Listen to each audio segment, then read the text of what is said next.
Hello, in this video I'm gonna show you how to install RAR and zip files unpacking app on your Samsung Galaxy A53 5G.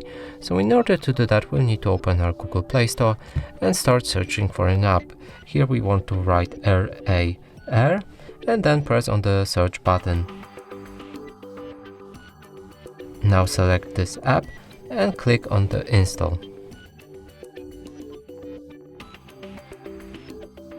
After the installation process is complete, we can open the app and we'll need to allow the access to the files for the RAR app. Now if we go back, our app is ready to be used and everything should work normally. And that's it for this video. Hope you like it. Please consider subscribing to our channel, leave a like and a comment below.